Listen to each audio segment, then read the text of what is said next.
Welcome back, everyone, to the HUMHR Career Insights podcast, your guide to navigating career success in a world that's changing faster than ever. I'm your host, Vache, certified professional career coach, human resources consultant, and founder of HUMHR, also certified Gallup Strengths coach. Whether you're just starting out, climbing the ladder, or pivoting after years in the workforce, this podcast is here to equip you with the insights and strategies you need to thrive. This season, we're tackling a topic that's on everyone's mind, the future of work, how to stay relevant and thrive. From the rise of AI and automation to the shifting demands of leadership and the skills that will set you apart, we're diving deep into what it takes to not just survive, but thrive. To help us unpack this, I'll be joined by some incredible guests, industry experts, thought leaders, and professionals who are shaping the future of work. Together, we'll explore practical strategies, emerging trends, and actionable advice to help you stay ahead of the curve. So, whether you're looking to future-proof your career, embrace new opportunities, or simply stay inspired, this season is for you. Let's get ready to thrive in the future of work.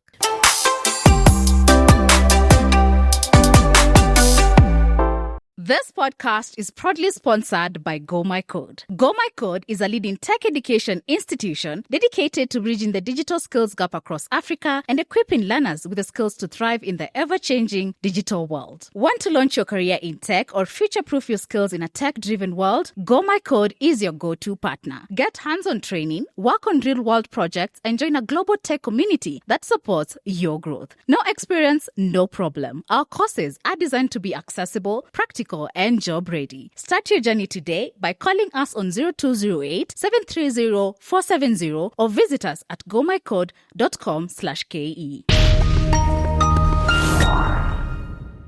Today, I am thrilled to welcome Liz, a visionary nonprofit leader with nearly 20 years of experience in resource mobilization, program design, and strategic partnership management. She's originally from Bulawayo, Zimbabwe, and at the risk of giving away my age, I had the privilege of watching her grow up there. Liz is now based in Chicago. She's the founder of Vanavevhu, Children of the Soil, a youth-led social enterprise in Zimbabwe, and the driving force behind Ndisu, a groundbreaking fundraising advisory firm dedicated to empowering nonprofits to achieve meaningful impact.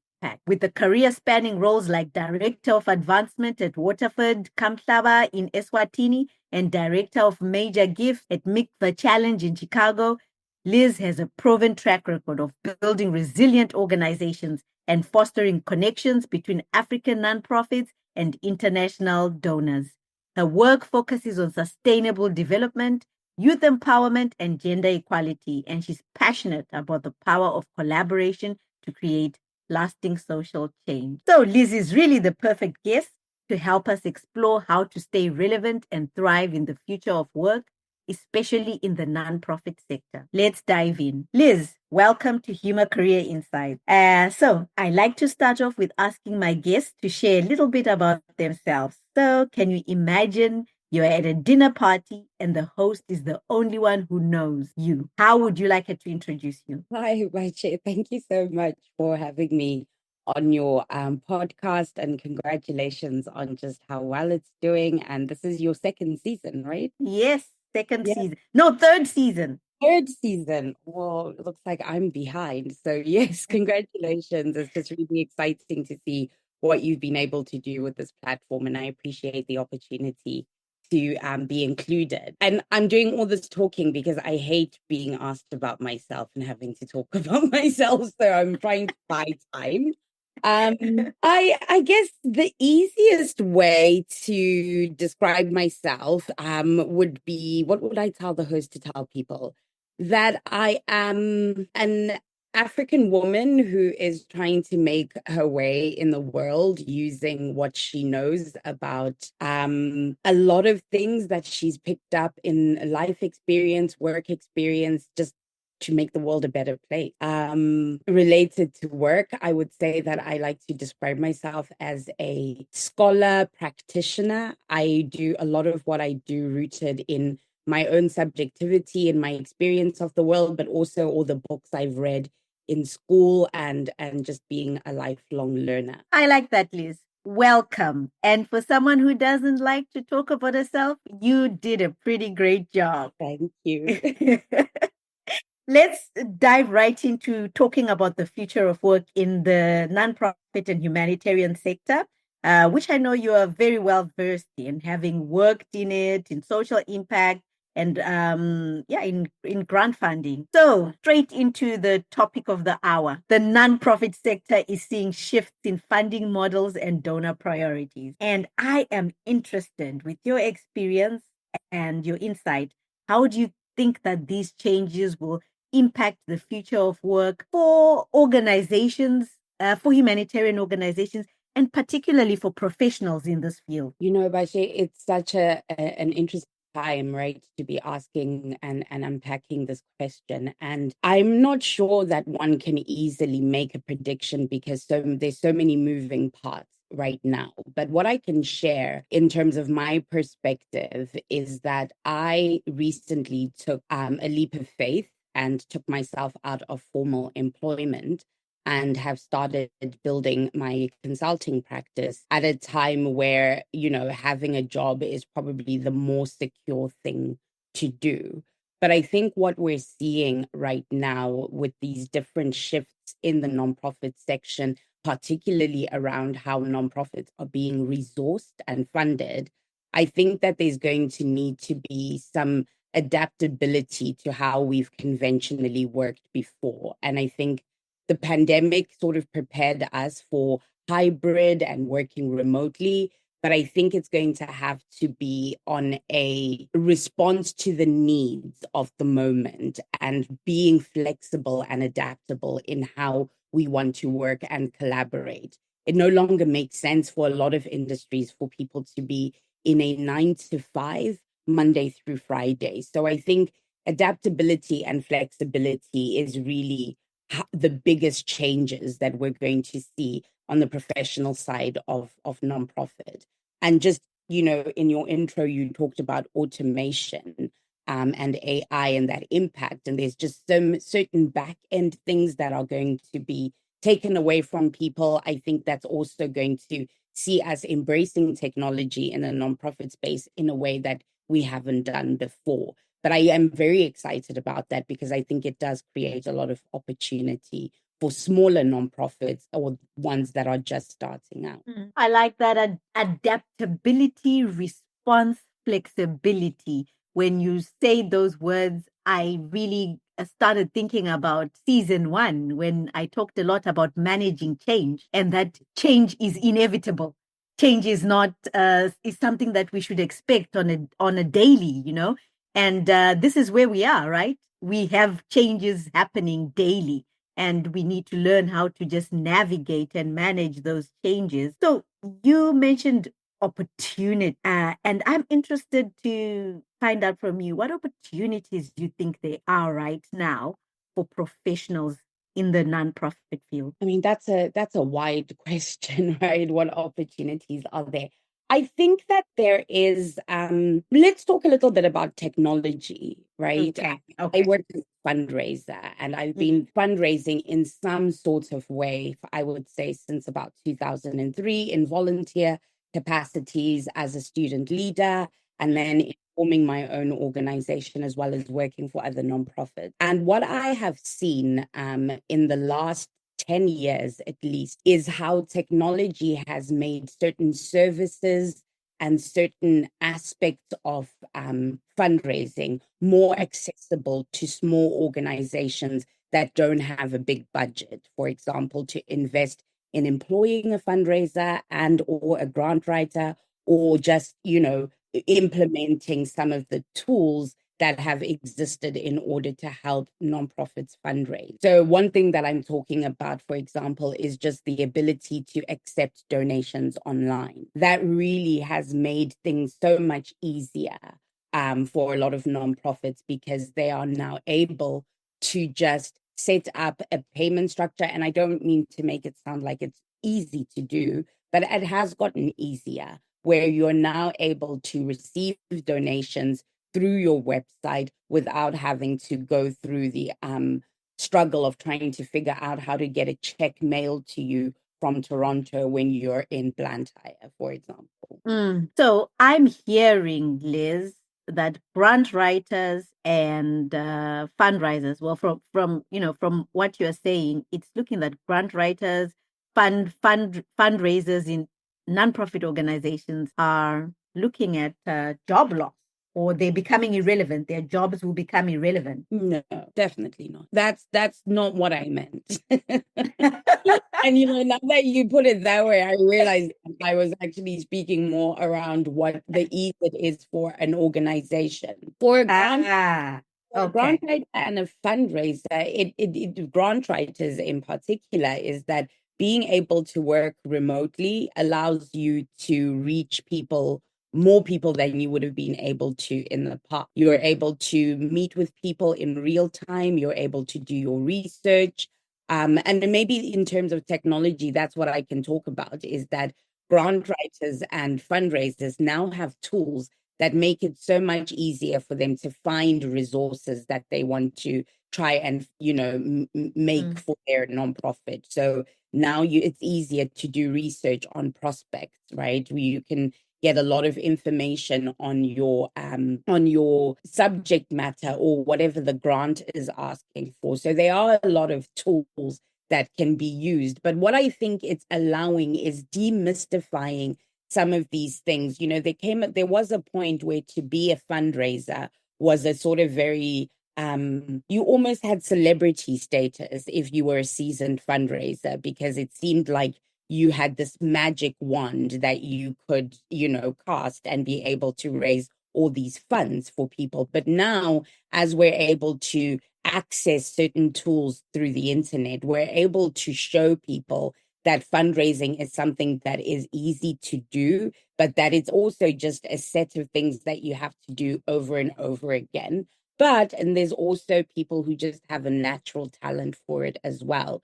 So I think in terms of people working within that space, it is definitely explaining the work a lot better and giving organizations and potential clients the better sense of the work that you do, but also around that demystifying it, because sometimes people think a certain type of fundraising is not for them because they don't understand it. So people are able to offer courses and explain things a little more, giving people just that more access to information, which kind of makes things feel and obviously become a lot more accessible. I don't know if that answers you. It does. And I want to talk about these courses you mentioned and access to information. I'm thinking from the end of, a grant writer or someone who's wanting to become one, or a current grant writer who is thinking, how can I stay relevant and thrive? What courses have you seen that you would recommend, or something to upskill? There's a lot of courses that have come up, and I mean the pandemic offered us so many opportunities to learn. But the one thing that I want to be very careful to be clear about is that it is still a set of skills to be a fundraiser, whether you are a grant writer or a fundraiser who works with individuals, as is my case. There is still a formulaic way to write a grant. So I don't want to give people the impression that they can sit and take a course in grant writing and that means they don't need to employ someone.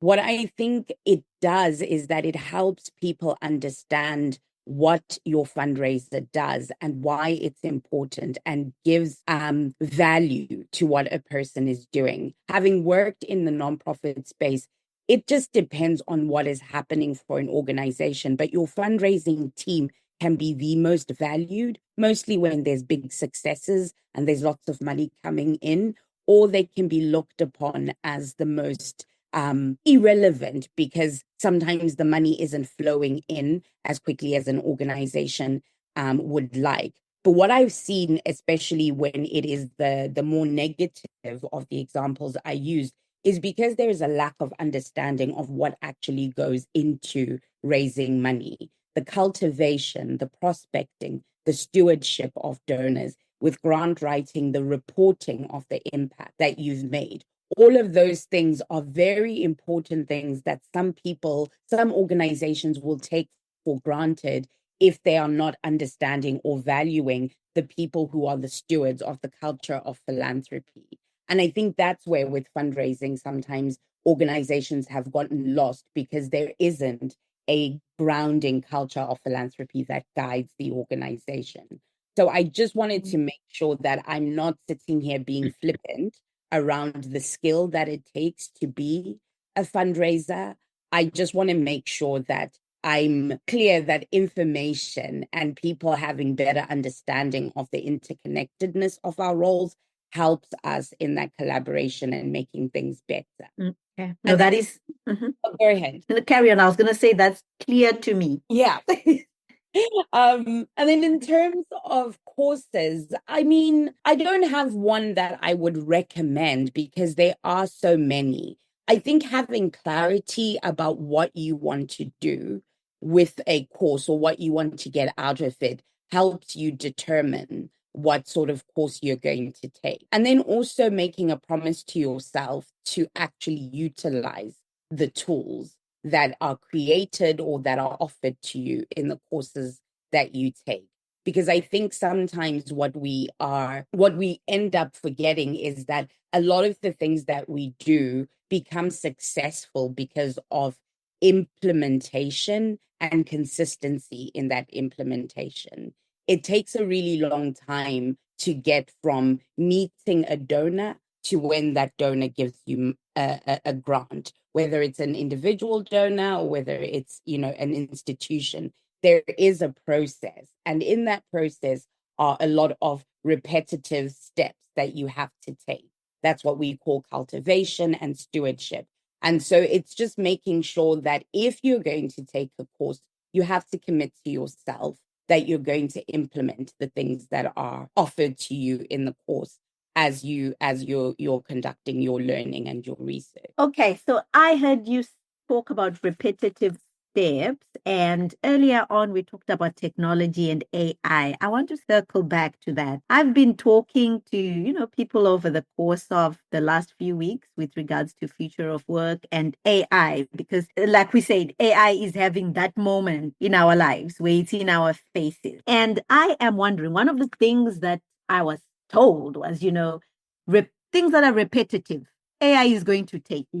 Can I make AI my grant writer? Can I make ChatGPT my grant writer and my fundraiser? What do you think? No, but they can assist you in your fundraising and grant writing. I don't think that machines can fully replace us. And a lot of these machines, right, the data that they have hasn't come out of the ether. We've fed that information into them and taught them how to process it and spit it back out to us when we prompt them for something. So I think that you are better looking at the automations, this technology as a tool rather than a replacement. I think that there are certain processes that can be made efficient by automating, and like social media calendaring, right? And scheduling your posts ahead of time, your newsletters, or doing your communications calendar, and just kind of setting up templates that you don't have to, create each time when you write a newsletter. That's still something that someone in the communications department is going to have to do, or someone in the fundraising department is going to have to do. But once it's done, it creates efficiency and frees that person up to do something else, because now this thing will just be automated and happen all the time. So I don't know that making that process of whatever repetitive thing it is, making that process automated doesn't take that comms person's job away. It makes that job better, and it makes that person, free to do things that are less tedious that might actually end up leading to burnout. I think about one of the jobs that I had a newsletter that was produced every week. And when I started, that newsletter was produced by a Word document that had so many track changes at the end of the day that no one wanted to design it and make it look pretty. And as a result, our audience wasn't even reading it. But the amount of time, and we started at Wednesday to get this thing out.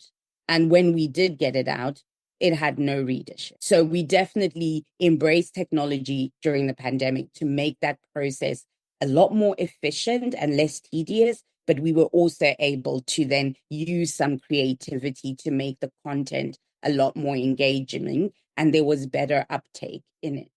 So more of it can make us have more impact by freeing up our time from the tedious, repetitive work that we are doing, even in the grant making world. Yeah. I mean, you hear the stories about how ChatGPT hallucinate, right? You can put in whatever is in the, grant application. You can teach it to learn about your organization so that it writes about your organization and maybe writes about your organization in your voice. But if it runs into a problem, it's going to go into its data bank and search for whatever information seems relevant and put it into your document, but it might have nothing to do with your organization or what you're writing about. So there's, that's how kids, for example, have been caught at school that they've used check because people have to edit it, right? And you to work on how you prompt it to make it beneficial for you. Otherwise, like I was warning against just taking a course for the sake of taking a course, you can make it spit out a lot of information that just ends up not being very useful to you. So there's still a strategy around how you use it, but I don't see a time in the near future, whatever we quantify that to be, where grant writers and fundraisers or anyone in a specific job can be completely phased out for a machine, at least in the nonprofit sector. Yeah, that human-centered focus of the work kind of shines out a little bit. So a very interesting positioning, this conversation about machine versus man and our fear around, and maybe, I don't watch enough sci-fi to understand why we're so captured by this idea of being replaced by machinery. But when you look historically, and the evolution of technology has been, quotes, and I'm making air quotes here, to make our lives better. So, I mean, as somebody who has become an adopter of AI and ChatGPT and those sort of tools, it has made writing donor letters so much easier, and it has allowed me to get it done in such a quicker time that my creativity has been amplified by the fact that I can just say, this is my donor, this is what I love about my donor, XYZ, and of course, not putting any sensitive information in it. And it spits something that I can then work with and play around with. And I end up having very, I think, deep and impactful, communication with my donors. Whereas when I used to sit down to write these letters, it could be a 3-hour task just to write one note to say how much you appreciate your donor and tell them how their investment in your organization is making an impact. Yeah, so it definitely does free up the time for more meaningful interaction. Let's talk a bit about remote work. How do you see, we've already spoken about the digital tools. Now, we talked about remote work and hybrid work. How has that reshaped the way nonprofits operate, or how do you see it in the future reshaping the way they operate, especially in global development? Well, if you're speaking from a first world privileged perspective, it's been a game changer, right? And it's given us access to work opportunities that don't necessitate us moving from our comfort and our homes. I live in Chicago, but I have a client that I'm working with that is based out of Tennessee. So I don't have to go to Tennessee. I work from my office in my home.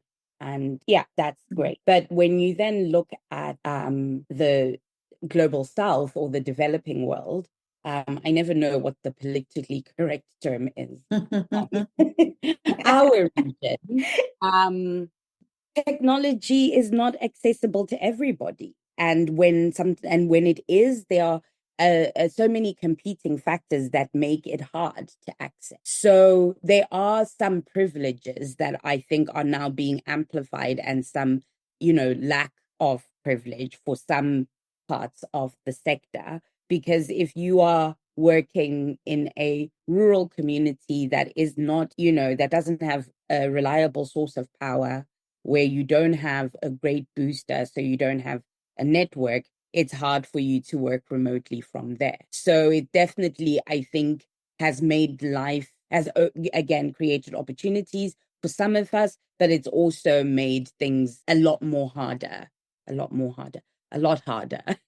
for other people as well. Yeah, the gap in the privileged and not so privileged. I had a conversation with someone second season when we were talking about AI and the global south. I think that is the politically correct term at the moment.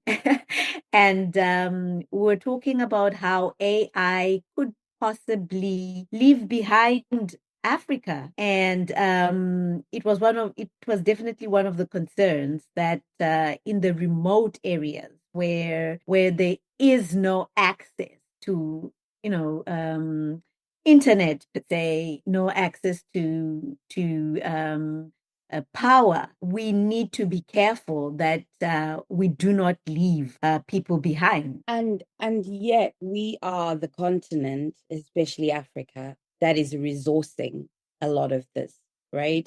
When I had an opportunity at the end of last year to speak at Mozfest House, Zambia, and that is a festival of the Mozilla Foundation, which, as you know, Mozilla is a tech company, right? Yes. Their product is Firefox, the internet browser. And I was honored to be able to give the closing remark to the conference. And one of the questions that I posed was, how is it that we are in the place that resources a lot of the technology, but yet it is the least tech place in the world? And you ask these big questions and you don't necessarily get answers for them, but it certainly is something that I think, and when you think about what's happening, right now in the Congo, and the themes behind the conflict there, there's a lot that I think could be unpacked, and a lot more that could be done to work toward, adequately resourcing Africa and other places that are providing the minerals and the resources that are required to make this technology. And perhaps in the future of work, this is where we are going, to have the global south adequately resourced, because as we started in the conversation, there are a lot of changes in priority with funders, donors that the global south has typically depended on. And now perhaps is the opportunity where there is a look within and using the resources to ensure that nobody basically is left behind and the dependency is on the continent. Yes. Let's hope our leaders rise to the occasion.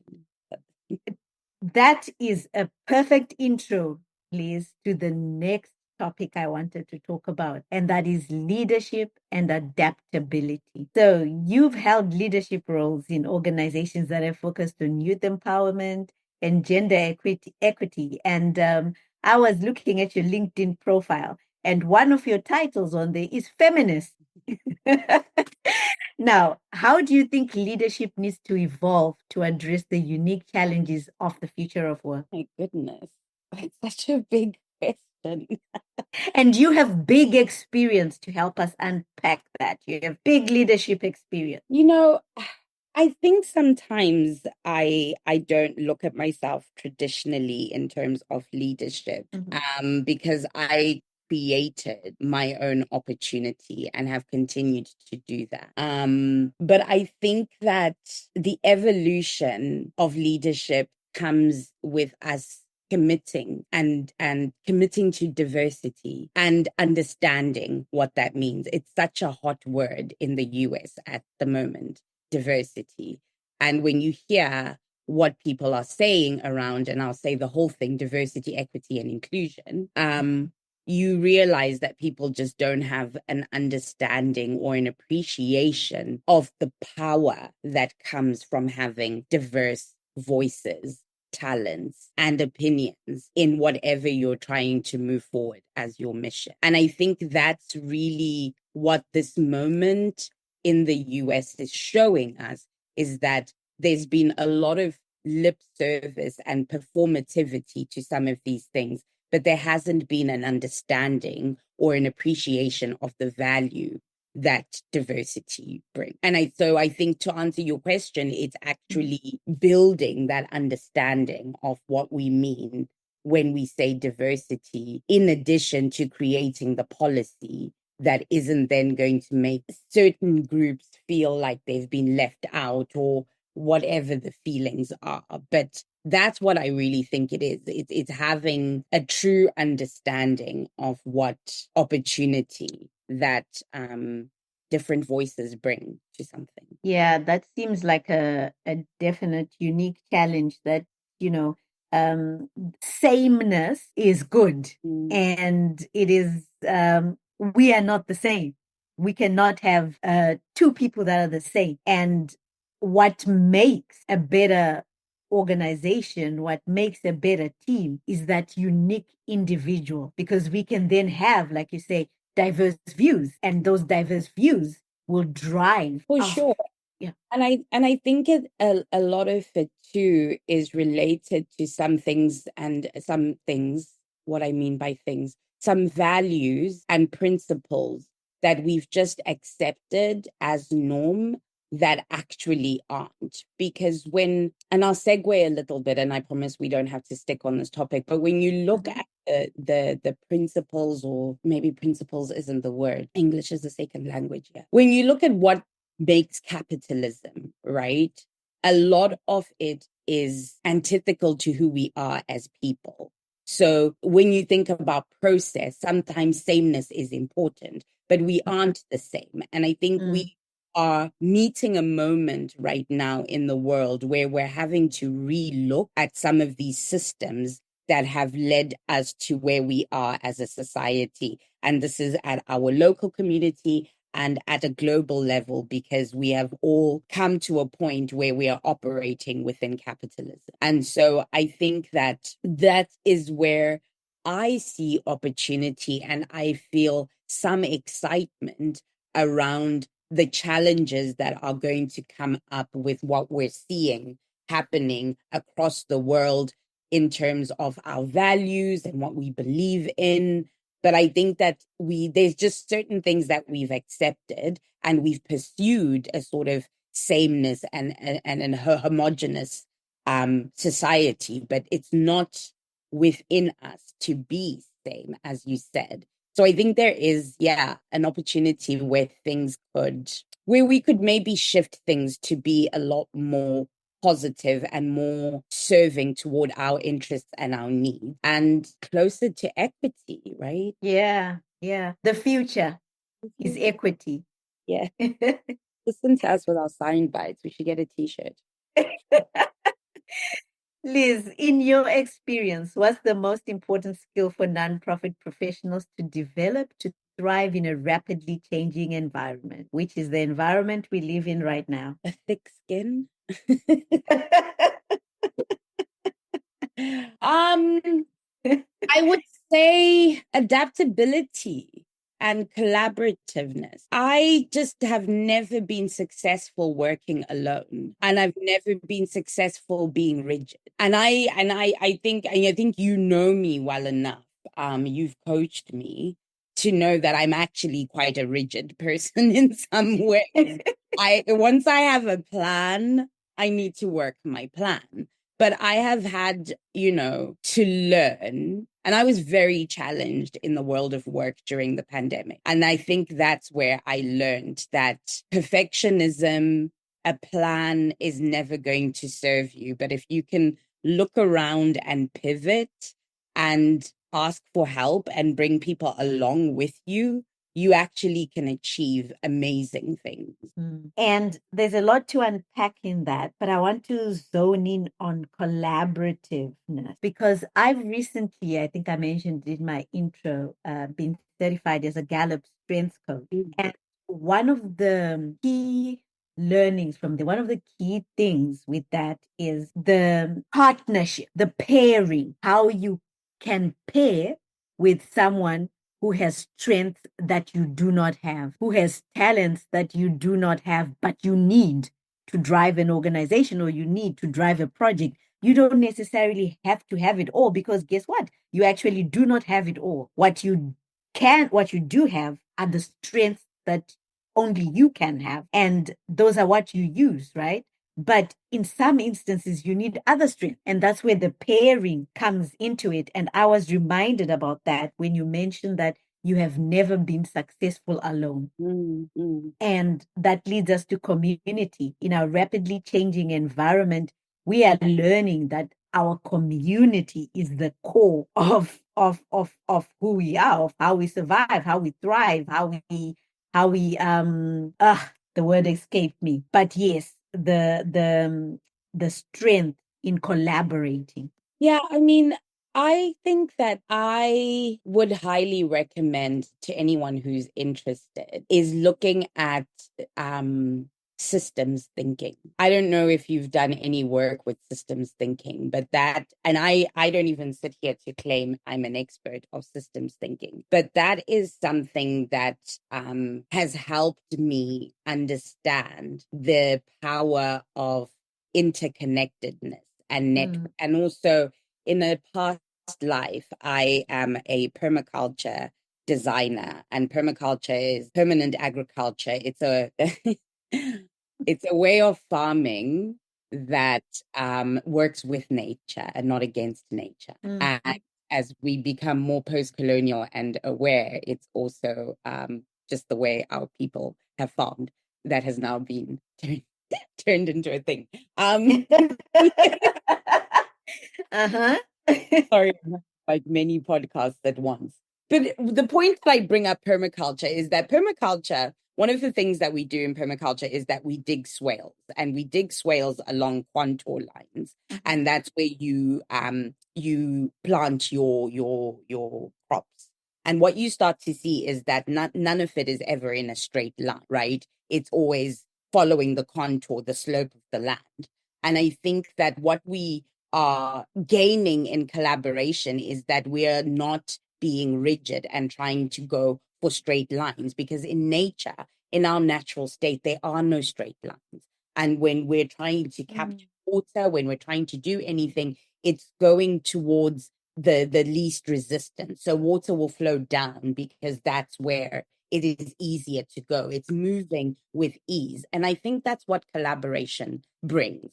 It helps you move with ease. It helps you regulate your nervous system. It helps you take the cortisol out of your stressed environment. And that's what systems thinking does for me, is that it just shows that if everybody is doing their part together and we're moving, it just makes it so much easier. And then that's where you start to find enjoyment in work. I think that people don't like work or don't like their jobs because they are doing it within rigid systems that won't move with them. Does that make sense? It really does. I like that analogy. I like the permaculture analogy because we see nature. Nature is a great teacher if you are willing to learn. So systems thinking, my next thing, I have read about it, but systems thinking is my next thing to dive into. Oh, I can give you lots of stuff to read if you're interested. Like I said, I'm not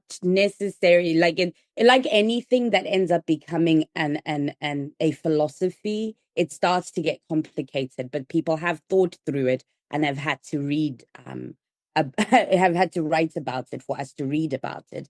But there are certain books, like one I can mention is called Collaborating with the Enemy by Adam Kahane. That's a really good book. And Adam Kahane has built a practice.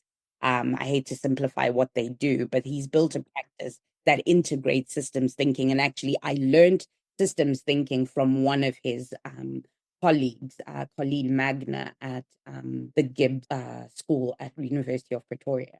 That's basically when I became a convert, and everything that I do now is informed by these ideas and principles of systems thinking. The Learning Organization by Peter Senge, that's another good book. Those are good resources, Liz. Thank you for sharing. Now, youth empowerment and gender equity. Those have been your passions. Let's talk a bit about Vanavevhu. That inspired me. What strategies did you find helpful to build sustainable livelihoods and entrepreneurial skills? What were the most effective strategies? I think the most effective strategy for Vanavevhu was from the onset, bringing the youth that we were seeking to help into the conversation. So from the get-go, Vanavevhu's taglines were, "We believe in the power of youth," and that we were youth-led and youth-run. I worked extremely hard to ensure that nothing I did at Vanavevhu did not have the stamp of approval from the majority of the youth that we were working with at any given time. And what that meant was challenging my staff to respect and understand youth voice. And at MICFA, where I was working up until recently, youth voice is also like a cornerstone of the mission of the work of that organization. That MICFA works on civic engagement and civic education for Black and Brown youth here in the US. So I think not being afraid of youth and young people is how you do effective youth development work, and respecting the experiences. Like with Vanavevhu, we were working with youth who were considered child heads of household. At some point, each of them had to assume some sort of parental responsibility for siblings, terminally ill parents, extended family in terms of grandparents. But these were young people who were having to make adult decisions in society that didn't value their opinions because they were young in age. Gender equity is a difficult one for me. I have to think about. I think again, going back to Vanavevhu, I think what I was taught in working with young people in the situations that they were in is that a lot of what ends up being challenged around gender parity and gender equity is learned behaviors that come from our social ideas of how men and women should be. So, for example, I worked with youth who had little households and families that they were taking care of. And the statistics would tell us that often it's the oldest girl that was dropping out of school to take care, because caretaking is a feminine activity. It's considered a female activity. And then in our second cohort, we met a young person who was identified as a young man with brothers. No girl in that family. He had 4 brothers, and they were taking care of his dad, who was terminally ill at the point. And he was doing all the housework, all the cleaning, as well as trying to make ends meet for the family. So I think what we had an opportunity there with our young people was to talk about, what do they call it, gender mainstreaming, and to talk about what these roles mean and where it came from, that we believe that certain duties are for women and certain duties are for men.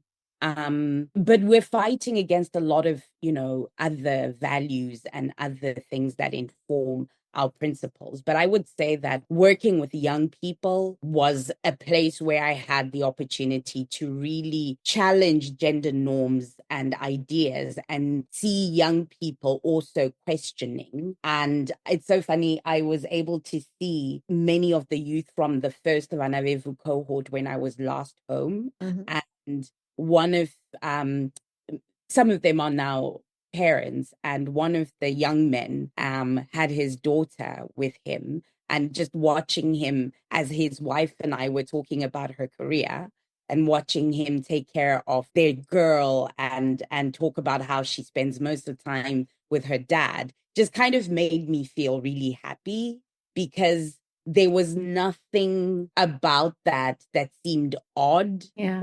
Him taking care of his daughter and being proud to be the primary caregiver, while we were trying to figure out how I could use my network to help his partner grow her business.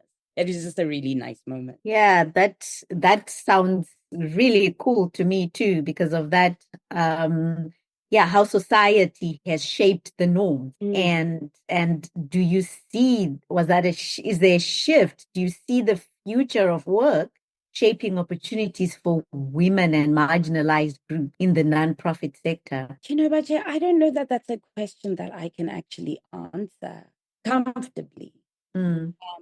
Because there's still so many things that we are having to fight for in gender equity. Yeah. Violence against women continues to be a real and tough experience for us in any workspace, be it nonprofit or other. So I do think that where people who are raising children have the opportunity to share these values and these principles, because a lot of these things are learned, right? I like to make the joke when people tell me that, women should be the ones to wash dishes, that nobody has the gene for washing dishes. We don't have that gene. We actually do not. You're not with that. So, where you're raising boys, where you're raising girls, I mean, just taking away the assigning of gender to mundane domestic chores is a great place for us to start. Because when we now get to the world of work, we are coming into work with these ideas that have been fed into us when we were young. It's I guess I'm saying the challenge is to you, the parents. Challenge accepted. When they get to work, they already know. Yeah. We are getting close to our 1 hour. Okay. But I don't want to let you go without talking about agility, which is something you talked about. We talked about it quite a bit in our conversation. And I want to talk about at this time and in the future. We said, agility is something that is really needed. The ability to manage change, being adaptable, being responsive. And I want to bring it home, Liz. I want to talk about your personal experience, because you've changed careers. You've recently, like you said, just left a job to start something.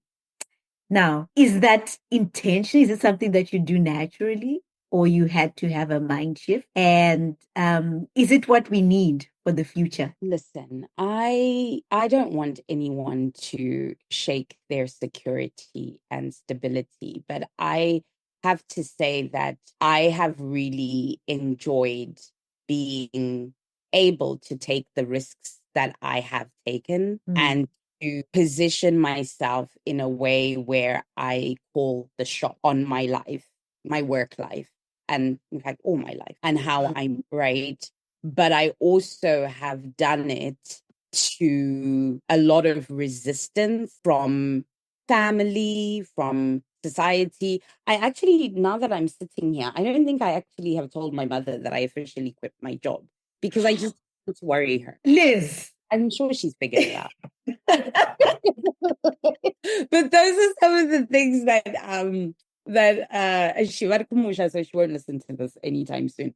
Those are some of the things that you just kind of have to be willing to do. And every risk that I have taken, I have not regretted. It's tough sometimes, but I think being able to allow yourself at least once in your career life to follow your passion and to do what you want is an experience that I would recommend to anyone. Well done for taking the risk. And to our listeners who do not understand Shona, Liz just said her mom is in the rural areas, so she will not be listening to this anytime soon. So don't feel too bad. So let's finish off with career resilience. What is one lesson you've learned in your career that has helped you navigate challenges and stay motivated in this field? Don't take things personally. Not everybody, in fact, everybody is not thinking about you in the moment. We are individuals and we are driven by our own interests. And one thing that I have learned in my jobs is that whenever I have heard no, or whenever I have faced resistance to an idea that I've taken that so deeply personal that it's been debilitating in some instances. What I am seeing and learning now, and I think maybe some of it has to do with the fact that I am not the 27-year-old person who's working. I'm now 44, right? Sorry, Bache, I don't know if you appreciate me giving ages out now.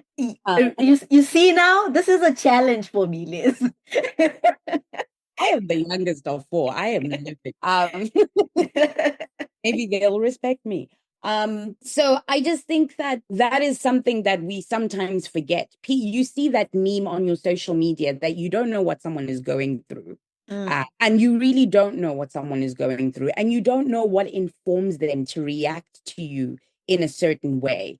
I realize now that I am a big risk taker. And I've just been moving through the world assuming that everybody is happy to take risks the way that I am. And so I approach ideas, I approach anything with let's just do it. And then when you have a boss, which is probably why I don't like having a boss, you often get told no. And I have often taken that no to mean that I was not good enough, that my idea was bad, or whatever negative thing about me, rather than seeing it that I'm actually mirroring someone's fear when I want to take this risk. So that's the advice, is like, just when you hear something that doesn't sit well with you, don't take it personally. It's not about you. And it's an opportunity and a challenge to try a different approach. If you believe in something, find another way to get people on sides with you. Don't take things personally. That is something that we indeed could all learn. Liz, I am grateful for the time that you have shared today. And I would like for you to share with us just one last question for you. How can young professionals, just to leave them with one piece of advice, young professionals entering the nonprofit sector, how can they prepare themselves for the uncertainties and changes in the future of work to help them thrive, something that can help them thrive? One piece of advice. I think as soon as you can, identify mentors and a tribe, people who have different experiences from you, and speak to them about challenges, ask them questions, learn from people. I think creating a support community for yourself as you are navigating work and the uncertainties and challenges that we're certainly seeing in the space right now, it's important to have people to speak to. And equally, to those of us that have the experience, be open to young people who are in the space wanting to learn from you. Let's not feel threatened by young people or whatever it is people feel, but make time to give a young person some advice or just lend them your ear. Thank you, Liz. You're welcome. So much fun. It has been, and I have learned a lot. And that last piece of advice is something that I talk about a lot: having your tribe, your accountability partner, your at the breakfast table people, your people, whatever you want to call them. That is a great thing to do. Yeah. So thank you once again. And to our listeners, until next time, stay inspired.